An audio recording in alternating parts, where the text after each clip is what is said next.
হবে, এই নিয়ে আমাদের কারো কোনো সন্দেহ নাই। সবাই আমরা এটা বিশ্বাস করি। ফ্যামিলির মধ্যে বাবার মতের সাথে ছেলের মত মিলে না, ভাইয়ের মতের সাথে ভাইয়ের মত মিলে না। তাই দেখবেন একই ঘরে দুই ভাই দুই দল করে। তাহলে মতামত ভিন্নতা হতে পারে, কিন্তু মৃত্যু হবে এই নিয়ে আমাদের কারো দ্বিমত নাই। সবাই একমত, সব ধর্মীয় মানুষ একমত। কিন্তু মৃত্যুর পরে আমরা ধরা খেয়ে যাই আল্লাহর আদালতে, তাহলে কিন্তু উপায় থাকবে না। এই জন্য আমাদের শিরিক সম্পর্কে জানা দরকার, কোন কোন কাজ করলে শিরিক হয়, ঈমান চলে যায়। আমরা এখন এই শিরিক থেকে মুক্ত হওয়ার চিন্তা করি না, আমাদের আমলের মাঝে শিরিকটাই ঢুকে গেছে। শিরিক এমন একটা বিষয়, এমন একটা অপরাধের নাম যেটা করলে ঈমান চলে যায়। আজকে আপনি জুমার নামাজ পড়ে বাড়িতে যাওয়ার পরে যদি একটা মিথ্যা কথা বলেন, এই জন্য আপনার নামাজ বাতিল হবে না, নামাজের সওয়াব পাবেন। মিথ্যা বলার কারণে আপনার নামাজ বাতিল হবে না। আপনি মিথ্যা কথা বলেছেন, হজ বাতিল হবে না। আপনি কোনো কারণে একটা মিথ্যা কথা বলেছেন, যাকাতের ইবাদত থেকে আপনি সওয়াব থেকে বঞ্চিত হবেন না। কোন কারণে একটা মিথ্যা কথা বলেছেন, এজন্য রোজার সওয়াব থেকে আপনি বঞ্চিত হবেন না। কিন্তু শিরিক এমন এক অপরাধের নাম যেটা করলে আমলও চলে যায়, ঈমানটাও চলে যায়। যেই কাজটা করলে ঈমান চলে যায়, আমল বরবাদ হয়ে যায়, ওই কাজগুলো আজকে মানুষ প্রকাশ্যে করেন। যে লোকটা চুরি করেন, সে গোপনে গোপনে চুরি করেন। যে মদ খায়, গাঁজা খায়, সেও গোপনে গোপনে খায়। যে লোক দুধের মাঝে পানি মিশায়, সেও গোপনে করেন। এইভাবে আমরা গৃহীত কাজগুলোকে দেখি মানুষ গোপনে গোপনে করে। কিন্তু যখন দেখা যায় প্রকাশ্যে মাজারগুলোতে শিরিক করতেছে, মানুষগুলো প্রকাশ্যে শিরিক করেন, অথচ শিরিক এমন এক অপরাধের নাম যেটা করলে ঈমান চলে যায়। মাজারে গিয়া আমানত করে এমন ওয়াজ না নাই, অথচ মানত হবে একমাত্র আল্লাহর নামে। ইবাদত যেমন আল্লাহর নামে হয়, মানত হবে আল্লাহর নামে। নামাজ পড়লে যেমন সওয়াব আছে, আপনি মানত করবেন সেটাও সওয়াব আছে, তবে সেটা হওয়া লাগবে আল্লাহর নামে। কিন্তু মানুষ শুরু হয়ে গেছে, তারা বিবেকবান নয়, বিবেক হারা হয়ে গেছে, চিন্তাশীল নয়। মানুষগুলো এক একজন এক এক জায়গায় ঈমান হারা হচ্ছে শিরিক করে। ওই মানুষগুলো যখন হাসরের মাঠে উঠবে, হাসরের মাঠে মানুষ ওঠার পরে লাখ লাখ মানুষ হাসরের মাঠে উঠে দেখবে তার আমলনামার খাতা একেবারে এভাবে সাদা হয়ে আছে, কিছু লেখা নাই। আমলনামার খাতা সাদা হয়ে আছে, কিছু লেখা নাই। ওই মানুষগুলো তখন আমলনামার খাতা সাদা দেখার পরে রবের কাছে বলবে, প্রভু আমি তো নামাজ পড়েছিলাম, নামাজের সওয়াব কই? আমি রোজা রেখেছিলাম, রোজার সওয়াব কোথায়? আমি হজ করেছি, তুমি তো বলছো হজ করলে সওয়াব দিবা, নামাজ পড়লে সওয়াব দিবা, রোজা রাখলে সওয়াব দিবা, যাকাত দিলে সওয়াব দিবা। আমি তো এগুলো করেছি, কই আমার সওয়াব কোথায়? তখন আল্লাহ তাআলা বান্দাকে বলবেন, বান্দা যেই কোরআনে আমি বলেছি নামাজ পড়লে, রোজা রাখলে, যাকাত হজ এগুলো করলে আমি তোমাদেরকে সওয়াব দিব, ওই কোরআনেই তো বলেছি ওয়ালাউ আশরাকু হাবিতা আনহুম মা কানু ইয়ামালুন। ওই কোরআনে তো আমি বলে দিয়েছি যে শিরিক করবে তার সব আমল বরবাদ হয়ে যাবে। যে কোরআনে বলছে এগুলো করলে সওয়াব হবে, ওই কোরআনেই তো বলে দিয়েছে এগুলো করলে সব বাতিল হবে, সওয়াব তোমার থাকবে না। ওই মানুষগুলো তখন এই কথা শোনার পরে বলবে আল্লাহি রাব্বিনা মা কুননা মুশরিকিন। ওই মানুষগুলো তখন বলবে প্রভু তোমার কসম, আল্লাহি রাব্বিনা, আল্লাহ তোমার কসম করে বলছি আমি শিরিক করি নাই, আমি মুশরিক ছিলাম না। ওই কথাগুলো যখন বলবে আল্লাহ তখন বলবেন বান্দা অস্বীকার করার সুযোগ নাই, আমি সব রেকর্ড করে রাখছি। আমরা এখানে যারা আছি আমাদের প্রত্যেকটা মানুষের গর্দানের ভিতরে রেকর্ড আছে না নাই? আল্লাহ কোরআনে বলছেন ওয়া কুল্লা ইনসানিন আলজামনাহু তাইরাহু ফি উনুকি ওয়া নুখরিজু লাহু ইয়াওমাল কিয়ামাতি কিতাবান ইয়ালকাহু মানশুরা। ইকরা কিতাবাকা কাফা বিনাফসিকা আল-ইয়াওমা আলাইকা হাসিবা। আল্লাহ তাআলা বলেন ওয়া কুল্লা ইনসান, প্রত্যেকটা মানুষ, যত মানুষ আল্লাহ পৃথিবীতে পাঠিয়েছেন সব মানুষের ব্যাপারে আল্লাহর বক্তব্য। আল্লাহ বলেন প্রত্যেকটা মানুষের গর্দানের ভিতরে একটা পাওয়ারফুল মেমোরি কার্ড ঢোকানো আছে। মানুষ যা বলে যা করে সব কিছু রেকর্ড হয়।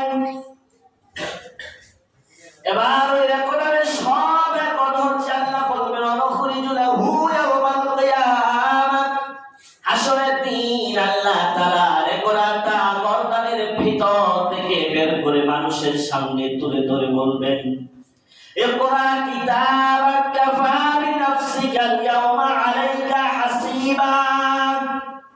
আল্লাহ বলবেন ইকরা, পড়ো পড়ো, তোমার আমলনামা আজকে তুমি নিজে পড়ো, তোমার আমলনামা পড়ার জন্য আজকে তুমি নিজেই যথেষ্ট।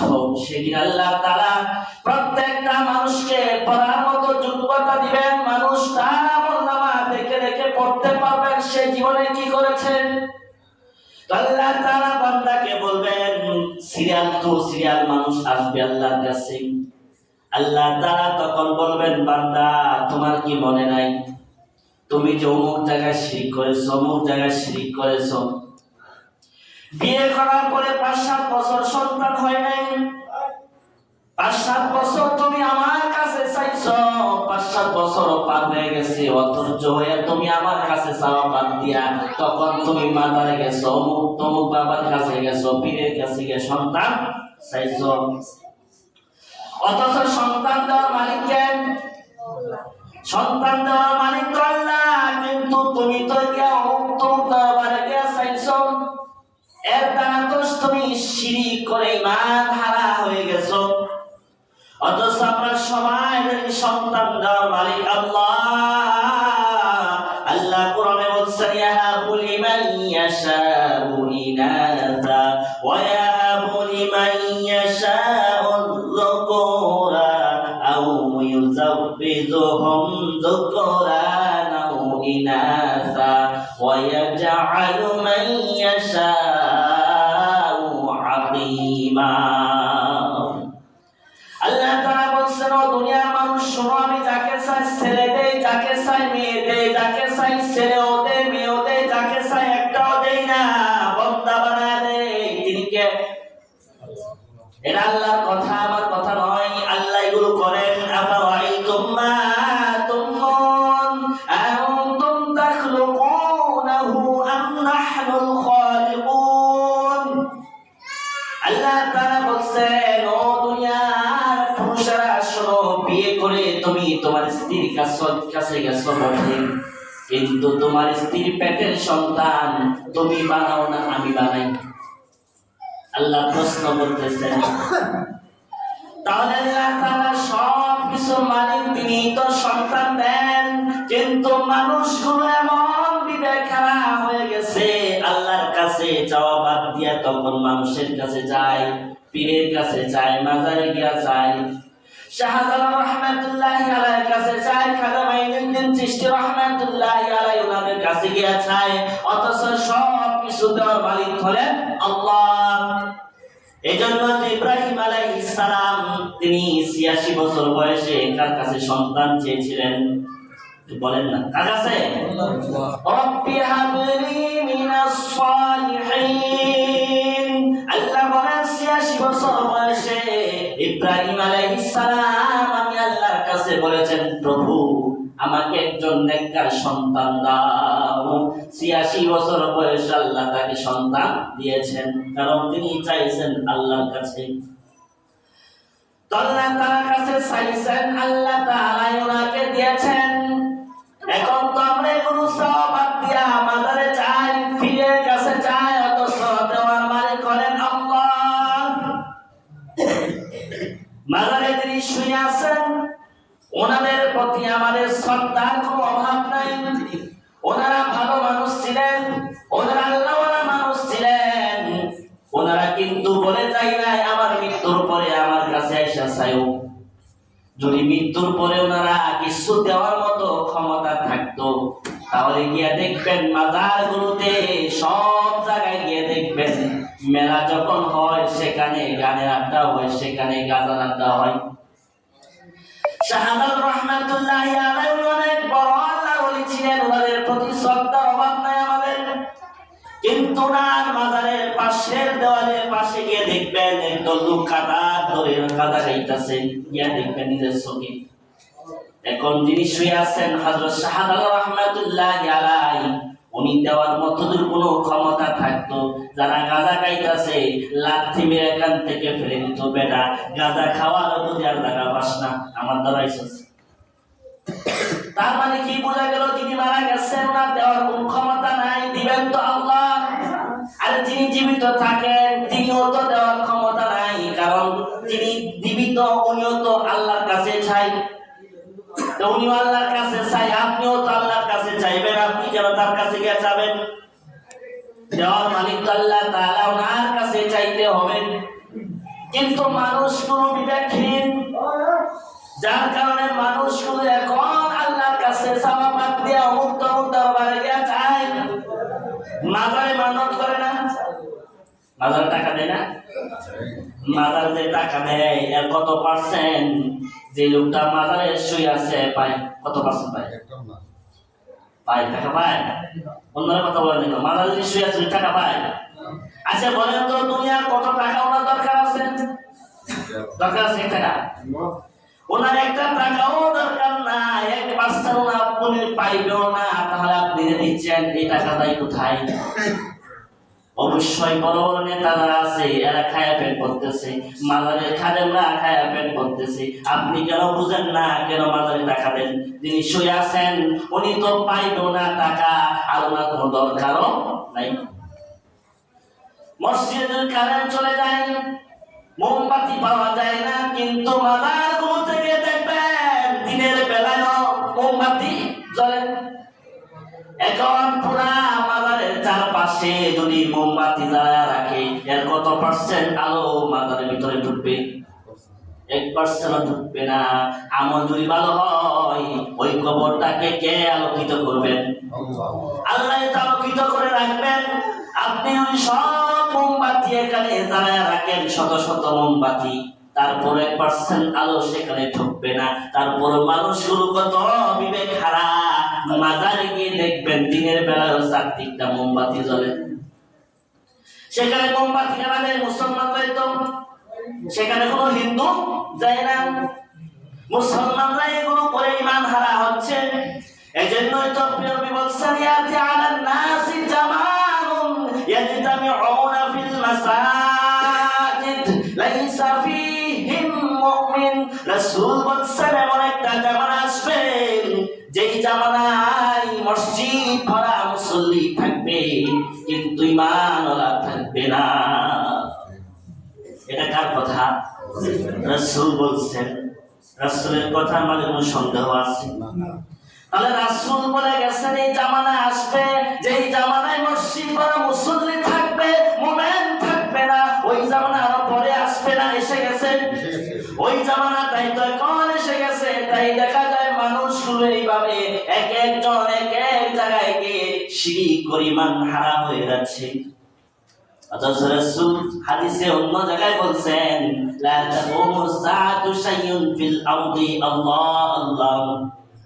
পৃথিবীতে যদি আল্লাহওয়ালা ঈমানওয়ালা মানুষ যতদিন থাকবে ততদিন কিয়ামত হবে না। আচ্ছা, এবার আপনাদের কাছে আমার প্রশ্ন, কিয়ামত পিছাচ্ছে না আগাচ্ছে? কথা তো আল্লাহওয়ালা মানুষ থাকলে কিয়ামত হবে না। তাহলে আমরা তো দেখতে পাচ্ছি কিয়ামত আগাচ্ছে, কিয়ামত পিছাচ্ছে না। আল্লাহওয়ালা মানুষরা আমরা দেখি নিজ দিন দিন বাড়তেছে। আমরা ৭১ দেখছি আমাদের দেশে মুসলমান কত ছিল? ৭ কোটি। এখন কি ৩ কোটি? এখন তো ২০ কোটি ১৮ কোটি।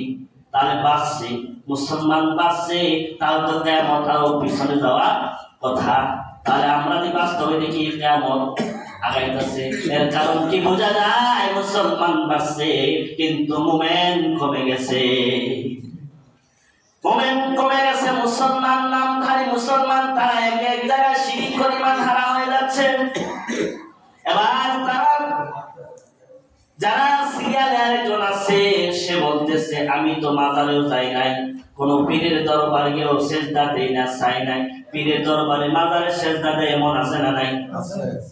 সেজদা পাওয়া মালিক কে? আল্লাহ।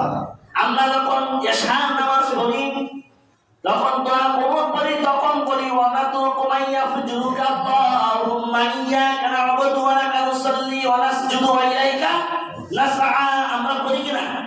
সেখানে অর্থ আল্লাহ আমি তোমার ইবাদত করি, তুমি ছাড়া অন্য কাউকে সেজদা আমি দেই না। এই কথা কোথায় বলছেন? নামাজে দাঁড়ায়া আল্লাহর সাথে বলছেন আল্লাহ তোমাকে ছাড়া আমি কাউকে সেজদা দেই না। গিয়ে দেখবেন মাজারে নামাজ পড়তেছে, নামাজ শেষ করে এসে আবার সেজদা দিতেছে, এমন ঘটনাও দেখা যায়।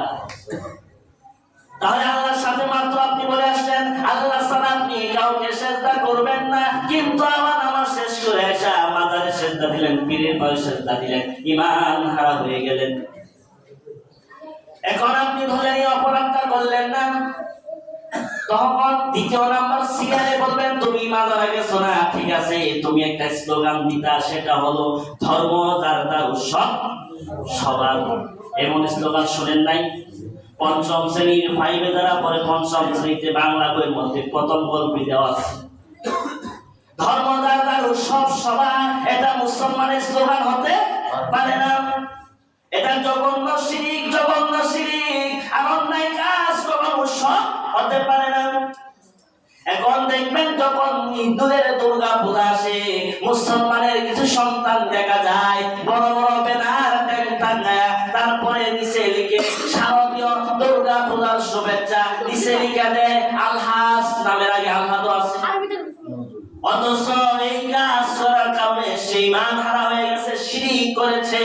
হিন্দুদের দুর্গা পূজা মুসলমানদের উৎসব হতে পারে না।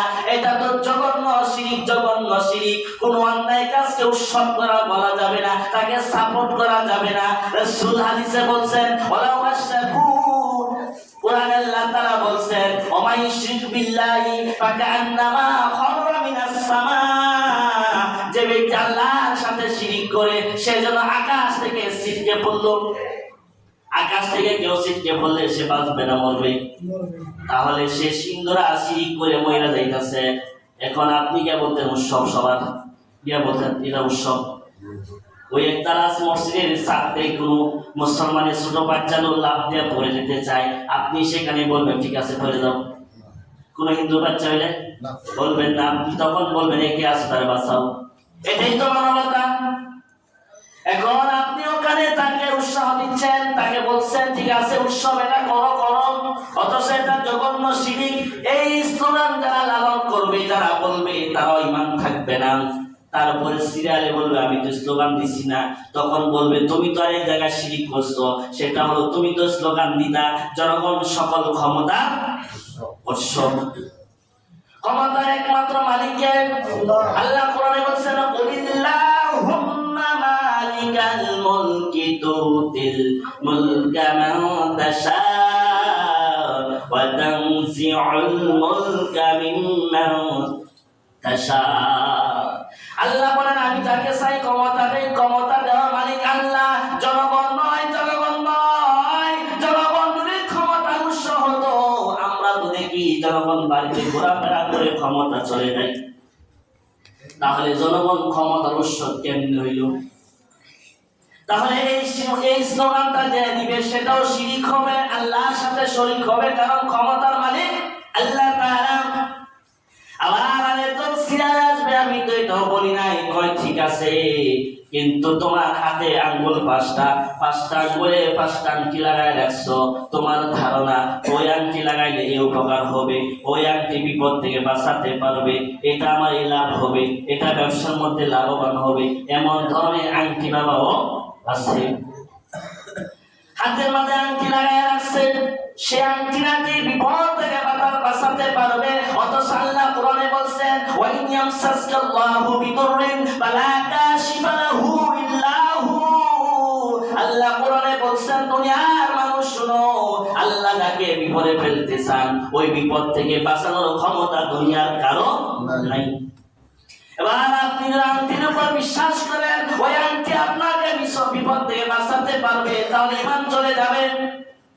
আবার দেখা যায় আমাদের গ্রাম অঞ্চলে মাঝে মাঝে গণক আসে, গণক নাকি তাকদীর বলে দিতে পারবে হাতের রেখা দেখে, এমন কথা শুনেন নাই? হাতের রেখা দেখে গণক তাকদীর বলে দেয়, এটাও শিরিক। প্রিয় নবী বলছেন মান আতা আরাফা ফাসালাহু আন শাইইন লাম তুকবাল লাহু সালাতু 40 ইয়াওমা। প্রিয় নবী বলছেন দুনিয়ার মানুষ যদি কোনো গণকের কাছে কোনো ব্যক্তি যায়, শুধু তার কাছে প্রশ্ন করে, মানা দরকার নাই, জানা দরকার নাই, শুধু প্রশ্নটা করে, রাসূল বলছেন 40 দিন পর্যন্ত সে যে নামাজ পড়বে তার ইবাদত আল্লাহর কাছে গ্রহণযোগ্য হবে না, শুধু প্রশ্ন করলে। কিন্তু দেখা যায় শুধু প্রশ্ন নয়, দিয়া বলে যে আমার তাকদীরটা বলে দেন দেখা দেখে। এজন্য আল্লামা সাইয়্যিদ রাহমাতুল্লাহি আলাইহি উনি একটা কথা বলেছিলেন, কোন গণক যদি তোমার বাড়িতে এসে বলে যে আমার এত টাকা দিবা, একটা মুরগ দিবা, 5 কেজি চাল দিবা, তোমার বিপদ আমি কাটায় দিব, এমন কথা যদি কোন গণক এসে বলে, তাহলে তুমি তার গালে কষায় একটা থাপ্পড় মারা দিবা। যদি ভয় পায় আমাকে এটা কি করলেন, তখন আপনি উত্তর দিয়ে দিবেন যে ভাই, যে আপনি আমার বাড়িতে আসছেন আমার বিপদ কাটানোর জন্য, সকালবেলায় আমার বাড়িতে আসলে আমার হাতে থাপ্পড় খাওয়া লাগবে, আপনার বিপদটাও যে আপনি কাটাতে পারলেন না। তাই গণকের কাছে যাওয়া যাবে না, গণকের কাছে গেলেও নামাজ কবুল হবে না, ঈমান চলে যাবে। আবার কিছু কিছু শিরিক আছে আমাদের সমাজে যেগুলোকে আমরা শিরিক মনে করি না। যেমন ধরেন পরীক্ষার আগে কেউ যদি কয় যে সকালবেলা ডিম খেয়ে যাওয়া যাবে না, সকাল সকাল বাকিতে কোনো কিছু বিক্রি করা যাবে না, সকাল সকাল ঘর ঝাড়ু নিয়ে না দিয়ে কোথাও যাওয়া যাবে না, এমন ধরনের অনেক কুসংস্কার আমাদের সমাজে ঢুকে গেছে, যেগুলো মনে করে এগুলো না করলে ক্ষতি হবে, এগুলোর উপর বিশ্বাস করলেও ঈমান চলে যাবে। আরেকটা বিষয় খেয়াল করবেন, দেখবেন যারা ফসল জমি করে না, ফসলের জমিতে যখন ফসল হয় তখন দেখবেন একটা মাঝখানে একটা খোটা গাড়ায়, তারপরে ওখানে ভাঙ্গা একটা পায়লা টাঙ্গা রাখে, সিরা জুতা টাঙ্গা রাখে, একটা ভাঙ্গা ঝাড়ু টাঙ্গা রাখে, দেখছেন না? করে না আপনারা এদিকে?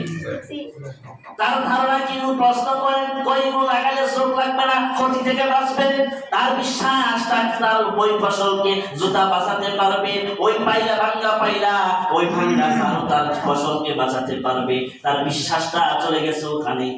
ওই বিশ্বাস করার কারণে শিরিক হবে, ঈমান চলে যাবে, যেগুলোকে আমরা কিছু মনে করি না, অথচ না জানার কারণে শিরিক করতেছে। এজন্য আজকে আপনাদের কাছে এই বিষয়গুলো বললাম, স্মরণ রাখবেন এবং ওই অনুযায়ী আমল করবেন। যে আমরা এই শিরিকগুলো জানতে পারলাম যে এগুলো করলে ঈমান চলে যাবে, এজন্য আপনারা নিজেরা শিরিক থেকে বাঁচবেন।